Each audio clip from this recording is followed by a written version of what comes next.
Eh bien, salut à tous et à toutes, c'est Kev. Oh là là, c'est quoi cette danse? Super, on danse. J'espère que vous avez la patate. Moi, ça va. En tout cas, j'espère que vous allez bien. C'est le principal. Directement, si vous allez bien, vous allez mettre le pouce bleu et mettre la cloche. Ouais, je le fais dès le début de la vidéo. Ah, ça gratte un petit peu, on en profite parce que je sais que maintenant il y a des vues et tout. Malin, ça devient un vrai youtubeur. Bref, vous l'avez vu dans le titre, aujourd'hui, on va voir 5 meilleures sagas selon moi. Alors attention, disclaimer. C'est bien selon moi, ça ne veut pas dire que c'est les meilleures sagas de tous les temps. Ce n'est que mon avis, d'accord? Qu'on s'entende bien là-dessus. Parce que sur le cinéma et sur les films, sur les vidéos, sur les musiques, sur tout ce que tu veux, à chaque fois, dès que tu fais un top, t'as toujours quelqu'un qui vient « Oui, mais c'est faux ce que tu dis, moi je préfère cela, en plus tu dis de la merde, nanana. » Bref, c'est bon, t'as compris.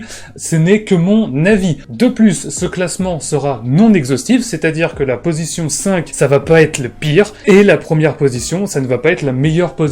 Simplement, je donne 5 meilleures sagas que moi je trouve être pour moi les meilleures. Évidemment, il y aura des sagas que je ne vais pas citer, ça ne veut pas dire que je ne les aime pas, d'accord? Par exemple, là tout de suite, je peux vous en donner une, Terminator. Voilà, Terminator, je vais pas la mettre. Voilà, tu vois, il y a des sagas comme ça que je vais pas citer. Les X-Men, j'adore les X-Men, l'univers Marvel, mais je vais pas la citer non plus dans ce top 5, parce que vous connaissez, et j'ai pas envie de vous faire découvrir des trucs que vous connaissez déjà. Et vous allez voir, de toute façon, il y a 3 sagas parmi les 5 que je suis sûr, la plupart d'entre vous connaissez pas. Il y en a 2, je pense que oui. Il y en a une, c'est évident que vous la connaissez. L'autre, peut-être pas, mais je pense que oui. Les 3 dernières, à mon avis, vous ne les connaissez pas et je vais vous faire découvrir quelque chose de beau, quelque chose de magnifique dans le cinéma. Sans plus tarder, on va commencer par la première saga. Je pense, on va passer très vite fait sur celle-là parce que vous la connaissez tous par cœur, évidemment. Je parle bien évidemment de Harry Potter, la saga de 8 films, pardon, parce qu'il y a 7 histoires. Le 7e étant 2, donc ça fait 8 films Harry Potter. C'était sorti dans les années 2000, ça finit en 2011, si je dis pas de bêtises. Je vais pas revenir sur celle-là parce que vous la connaissez par cœur. Pourquoi, moi, je trouve que c'est une des meilleures sagas? Simplement parce qu'elle est parfaite et réussie de A à Z. Chaque film pose son histoire, a son fil rouge du début à la fin, et il y a un fil rouge complet sur toute une saga, et pour moi, une saga, c'est ça. Faut que ça fonctionne du début à la fin. Mais voilà, Harry Potter, pour moi, est extrêmement bien monté du début à la fin. Quand bien même un réalisateur, à chaque fois, a changé au cours des films, ils se sont tous donné la main, et tout le travail a été respecté de A à Z. On est passé d'une saga pour enfants au début, parce que c'était ce que voulaient les studios de chez Warner Bros, à une saga, ma foi, très adulte sur la fin, puisqu'il y a des morts, ça parle quand même de sujets très sensibles, Harry Potter, faut pas l'oublier. On dirait que c'est un truc pour enfants, comme ça au premier abord, parce que Chris Columbus était un réalisateur pour enfants. Mais la saga s'est dirigée petit à petit vers quelque chose de plus adulte, et c'est ça pourquoi j'aime Harry Potter. Donc, ça c'était la première saga. Maintenant on va passer à une deuxième saga, toujours teen movie, mais aussi avec une connotation très adulte, des thèmes très adultes, très politiques, surtout énormément politiques. De quoi je parle? Je parle évidemment de Hunger Games. Hunger Games, c'est une saga de 4 films, là encore une fois 3 et le 3e étant 2 parties, donc ça fait 4 films. Et qu'est-ce que c'est bon comme saga? Je pensais jamais aimer une saga qui partait de teen movie, parce que je déteste les teen movies, c'est pas vraiment mon truc. Elle, Sky, elle adore, mais il faut avouer que Hunger Games propose quand même quelque chose de très très fort, du début à la fin, et surtout est extrêmement bien découpé. On avait un premier film, sans trop de budget, je me rappelle plus la réalisation, qui montrait qu'est-ce que c'était que les Hunger Games. On te présente une saga, on te dit il y a des jeux, de la mort, faut survivre, mais c'est quoi? De quoi ça parle? Donc, premier épisode, on te présente ce que sont les Hunger Games, avec la sélection des candidats dans chaque district, on te présente l'univers. Et en plus de ça, c'est très très bien mené, très très bien amené, il y a un très bon rythme, les jeux sont bien présentés, c'est fort, tu chiales, moi j'ai chialé dans ce film au moment où Roux meurt. Ah c'est bon, on s'en fout des spoilers, c'est sorti depuis un moment, faut aller regarder. Et la saga, petit à petit, évolue, et on voit sur le deuxième notamment une évolution de budget qui est juste insane, avec les nouveaux jeux, les jeux de l'expiation normalement, et là ça se voit justement dans le film, ils sont en mode, oui maintenant on a plus du budget pour faire les... Mais bon, ça forcément c'était le prétexte, parce que bon bah le film a eu un budget bien augmenté, et ça se ressent dans la qualité du film, les caméras ont changé, les décors ont changé, il y a beaucoup plus de budget, ça se voit avec la salle d'entraînement, avec les hologrammes et tout, c'est devenu bien meilleur. Puis le 3, la politique arrive, tu vois, c'est tout le côté, on n'est plus dans les jeux, il y a une révolte, jusqu'au dernier, même si le dernier, tu vois, le montage a été complètement foiré à la fin, puisqu'il y a l'acteur Philip Seymour Hoffman meurt. Au-delà de ça, la saga a quand même un très gros message politique par rapport, on va dire, à la pauvreté et la richesse. On représente les sociétés par les pauvres, donc là les districts, avec une échelle, ceux qui sont tout en bas, vous avez ceux qui font les mines, justement, là où il y a Katniss, et il y a les très riches qui profitent de tout, qui peuvent s'habiller comme ils veulent avec des styles extravagants et tout. J'adore Hunger Games. On va passer maintenant aux 3 autres sagas. Je vais parler de mon héros préféré. Non, ce n'est pas Iron Man qui est là-bas. Non, non, non, non, non. Je vais bien évidemment parler de...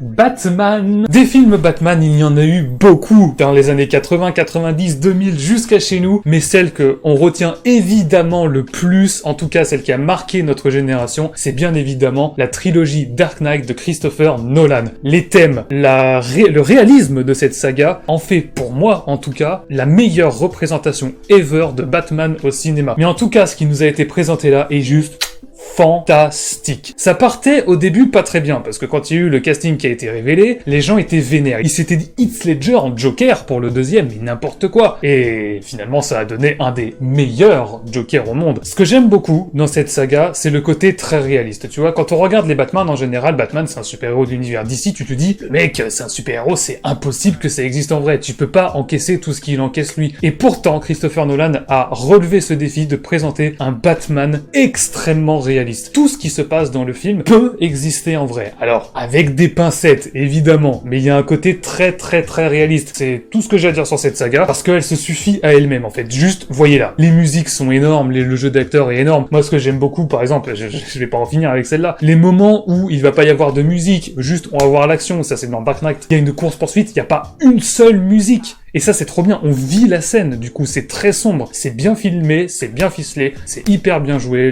tout est bien, le casting est fantastique. Bref, foncez voir la trilogie de Dark Knight. Maintenant, on va passer aux 2 dernières sagas qui, selon moi, méritent d'être vues et sont parfaites. Je vais commencer par celle-ci. Je pense que vous la connaissez, mais à mon avis, les plus jeunes d'entre vous connaissent la nouvelle version, et pas l'ancienne. Jurassic Park. Ah! Je parle de la nouvelle version, même si Jurassic World, c'est effectivement la suite, ça s'inscrit bien dans la saga de Jurassic Park, mais évidemment, si t'es un fan incontesté de dinosaures, d'exploration et tout ça, je te conseille très vivement de regarder Jurassic Park, parce que cette saga, il a été révélé à la suite des publications des films et découvertes scientifiques qui disaient comme quoi les dinosaures finalement ne ressemblaient pas du tout à ça. Or, quand Spielberg a lui fait les films, il pensait aussi que les dinosaures étaient comme ça à l'époque. C'est avéré que c'était faux, donc on est bien dans l'univers des films. Mais je pense, en tout cas aujourd'hui, les meilleurs films qui parlent de dinosaures, la meilleure saga, c'est évidemment Jurassic Park. On ne peut pas dire le contraire, tout est parfait. Le premier, pour moi, c'est même plus qu'un film de dinosaures, c'est plus un thriller, en fait, finalement. Parce que tu remplaces les dinosaures par des tueurs, bah c'est pareil. Cette ambiance qui fait peur, cette ambiance de la jungle, cette ambiance de survie, tout ça est dans Jurassic Park. En plus de ça, à l'époque, ils avaient pas beaucoup de moyens, les dinosaures en 3D,